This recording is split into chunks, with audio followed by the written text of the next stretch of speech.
Aujourd'hui, nous allons traiter la question qu'on voit plusieurs fois dans plusieurs halachot.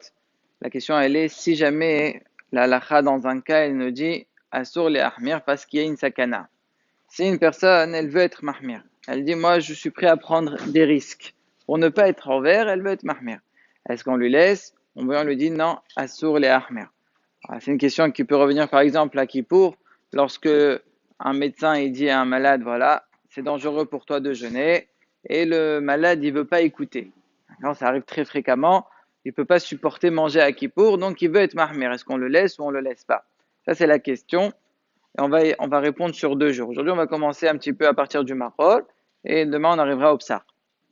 Donc en fait, ça commence par rapport à la Mishnah qui se trouve dans Masechet Berachot Daf Kaf Dalet. Ça parle d'un tout autre sujet, mais c'est pas grave, à la fin on arrivera. La Mishnah, elle dit si quelqu'un il est dans sa Amida, donc dans sa Tfilat Lahash, il n'a pas le droit d'être mafsik, même pour un roi. Ça veut dire, même s'il y a un roi qui passe, et que normalement je dois lui dire shalom, ou bien je dois lui répondre shalom, j'aurai pas le droit. Pareil, si j'ai un serpent, il y a un serpent qui s'approche de moi, la même chose, pendant la tfila, on n'aura pas le droit de s'interrompre. Évidemment, vous allez avoir la question, un serpent, je laisse, mais c'est sakanat nefashot. Là, la Gemara, elle explique, enfin, la Lacha, elle explique qu'on ne parle pas d'un serpent qu'on imagine qui a du venin. On parle d'un serpent qui n'est pas venimeux. Celui-là, il peut juste être mazik. Maximum, il va me piquer. Bon, ça sera pas agréable, mais il n'y aura pas un danger de vie. On parle de ce genre de serpent-là. Bon, ça, c'est concernant le serpent.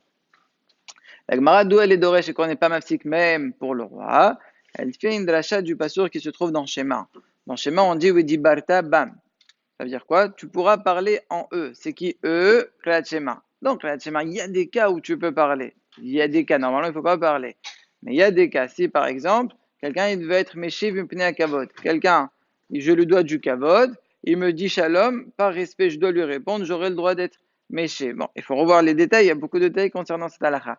Mais tout ça, c'est Vedibarta, bam. Mais dans la tfila, il n'y a pas de cas possible où tu peux parler. Tu n'as pas le droit de parler, pas seulement quelqu'un que tu lui dois du kavod, même ton rave, même le roi. Le roi, normalement, il y a une yir'a, comme le passage qui dit, Som tasim alecha melech.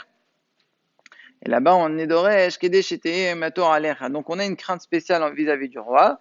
Et ben là, c'est spécial. Pendant l'Amida, même si le roi, il passe et que je dois lui répondre shalom, j'ai pas le droit. Donc, kol sheken, que j'ai pas le droit moi-même de commencer à lui dire shalom. Évidemment, cette dracha, c'est une asmarta, puisque Vedi Bartabam, c'est un pasuk de Torah, et l'Amida, c'est Midirabanan. Donc, on peut pas dire que Vedi Bartabam, il est venu pour t'interdire la tfila. La tfila, ça n'existait pas encore à ce moment-là. Mais simplement, c'est une asmarta que les hachamim, quand ils ont été métachen, que l'Amida, on ne parle jamais, on n'a pas le droit d'être mafsik bichlal.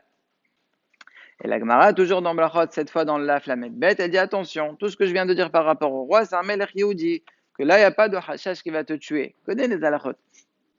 Mais si c'est un Melech Goy, à ce moment-là, c'est dangereux. Là, il y a Pirkouah Nefesh. Si tu lui réponds pas, il risque de te tuer. Et Pirkouah Nefesh de Hayakol, donc là, tu devras répondre. Ça, c'est ce que dit la Gemara. Vient le Rav Mateuda de la Yehuda Hayash et dit si jamais il y a une personne, elle va être mahmir. Voilà, déjà, on s'approche de la question. Il va être mahmir. Moi, je suis dans la Hamida, je ne veux pas répondre, même si c'est le roi, même s'il y a un hashash. Est-ce qu'il a le droit ou pas? Le Rav Mateuda, il dit il n'aura pas le droit d'être mahmir. Il devra répondre. Bien sûr, il y a des cas où tu peux éviter le problème. Si par exemple tu vois le roi qui arrive et toi tu as le temps de faire un kitsur des brachot, on te dira faire un kitsur. Au lieu de faire toute l'amida, tu fais chaque petit passage, tu le raccourcis entre chaque petite bracha, tu la raccourcis, comme ça tu finis vite. Ou bien, si même ça t'as pas le temps, tu peux essayer de t'éclipser par exemple, et tu es sur le trottoir et le roi il passe, tu le vois de loin qui va arriver, je parle d'un Melergoy, donc il y a un hashash, à ce moment-là, tu essaies de rentrer dans un hall d'immeuble, tu essaies de te cacher, tu n'as pas réussi, tu t'es pas aperçu, là, à ce moment-là, tu seras obligé de lui répondre comme ça, il dit le Rav Mateuda, donc de là, ça sort qu'il ne peut pas être mahmir. Le problème, c'est qu'il y a une question sur ce qu'il dit. Comment? Parce qu'il y a une autre histoire qui est toujours amenée dans la Gemara, avec Maaseh Behasid Echad. Il y avait une fois un Hassid, il était dans sa Amida, il y a eu un sar. Un sar, c'est un ministre. Il est venu, il l'a vu, il lui a dit shalom. Le Hassid, il n'a pas répondu. Il était très fâché. Mais il a quand même patienté. À la fin, quand il a terminé sa Hamida, il lui a dit Reka, espèce de vide.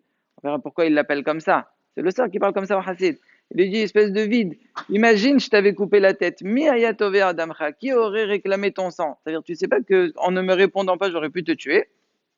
Le Hassid, il lui répond, il lui dit, attends-moi jusqu'à que je me fasse autre, jusqu'à que je te calme, je te console. Il a attendu, il a accepté. Il lui a dit, imagine, donc là c'est le Hassid qui parle, il lui dit, imagine, toi le ministre, tu étais devant le roi. Il y a quelqu'un qui vient qui te dit shalom, tu lui répondrais? Il lui dit, pas du tout. Il lui a dit, imagine, tu lui réponds. Il a dit, le roi, il m'aurait tué. Il lui dit, alors c'est Qalwa. Si déjà toi devant un roi Basar Wadam, tu veux pas répondre. Moi que j'étais devant le roi des rois des rois, Melech Malchem, Melachim Akadosh Baruch, tu veux que je te réponde?